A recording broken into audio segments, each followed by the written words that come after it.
ಬೆಂಗಳೂರು ವಿಭಾಗದಲ್ಲಿ ಉದ್ಯೋಗ ಮೇಳವನ್ನು ಮಾಡಿದ್ದೇವೆ.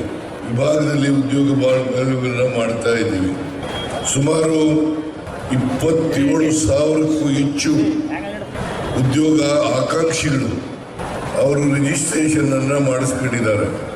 ಸುಮಾರು 231 ಜನ ಉದ್ಯೋಗ ಕೊಡವರು ಬಂದಿದ್ದಾರೆ. ಇಲ್ಲಿ ನಮ್ಮ ರಾಜ್ಯದಲ್ಲಿ ಕೆಲಸ ಸಿಕ್ಕದವರಿಗೆ, ರಾಷ್ಟ್ರದಲ್ಲಿ ಕೆಲಸ ಸಿಕ್ಕದವರಿಗೆ ಕೆಲವರು ಮಾತ್ರ ಉದ್ಯೋಗಸ್ಥ ಪತ್ರವನ್ನು ನೀಡಿದ್ದೇವೆ.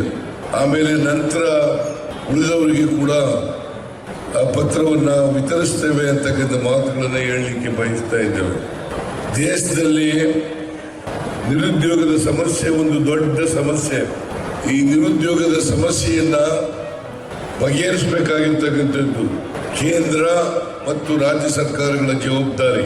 ಕೇಂದ್ರದಲ್ಲಿ ಹೆಚ್ಚು ಇನ್ವೆಸ್ಟ್ಮೆಂಟ್ ನಡೆದರೆ, ರಾಜ್ಯದಲ್ಲಿ ಹೆಚ್ಚು ಇನ್ವೆಸ್ಟ್ಮೆಂಟ್ ನಡೆದರೆ, ಹೊಸ ಹೊಸ ಕಾರ್ಖಾನೆಗಳು ಪ್ರಾರಂಭ ಆದರೆ, ಉದ್ಯೋಗ ಕೊಡ್ತಕ್ಕಂಥ ಸಂಸ್ಥೆಗಳು ಹೆಚ್ಚು ಹೆಚ್ಚು ಬಂದರೆ ನಿರುದ್ಯೋಗದ ಸಮಸ್ಯೆಯನ್ನು ಬಗೆಹರಿಸಲಿಕ್ಕೆ ಸಾಧ್ಯ ಆಗ್ತದೆ.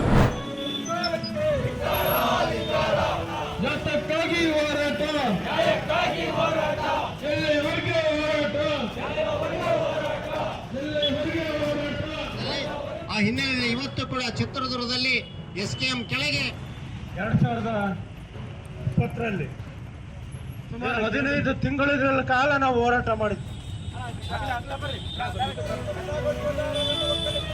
ಹೊಸದೇ ಕಾಯ್ದೆಯನ್ನು ಜಾರಿಗೊಳಿಸಿ ಚಿತ್ರದುರ್ಗದ ಒನಕೆ ಓಬವ್ವ ಸರ್ಕಲ್ನಲ್ಲಿ ಸರ್ಕಾರಕ್ಕೆ ಬಹಿರಂಗವಾಗಿ ನಿಮಗೆ ಎಚ್ಚರಿಕೆಯ ಪತ್ರವನ್ನು ಎಲ್ಲ ಮಾಧ್ಯಮ ಮಿತ್ರಗಳ ಮುಖಾಂತರ ಕೊಡ್ತಾ ಇದ್ದೀವಿ. ಆ ಹಿನ್ನೆಲೆಯಲ್ಲಿ ತಾವು ಎಚ್ಚೆತ್ತುಕೊಂಡ್ರೆ ಒಳ್ಳೆಯದು. ಇಲ್ಲದೆ ಹೋದರೆ ನೀವು ಕಳೆದ 3 ವರ್ಷದಲ್ಲಿ ಯಾವ ಜಾಗದಲ್ಲಿದ್ದರೋ ಮುಂದೆ ಬರುವ ಚುನಾವಣೆಯಲ್ಲಿ ಅದೇ ಜಾಗವನ್ನು ವಾಪಸ್ ತಿರುಗಿ ನೋಡುವಂಥ ಪರಿಸ್ಥಿತಿ ನಿರ್ಮಾಣ ಆಗುತ್ತೆ. ಆ ಹಿನ್ನೆಲೆಯಲ್ಲಿ ಈ ವಿಚಾರವನ್ನು ಬಹಳ ಗಂಭೀರವಾಗಿ ತಗೋಬೇಕು ಅಂತೇಳಿ ಎಚ್ಚರಿಕೆಯನ್ನು ಕೊಡ್ತಾ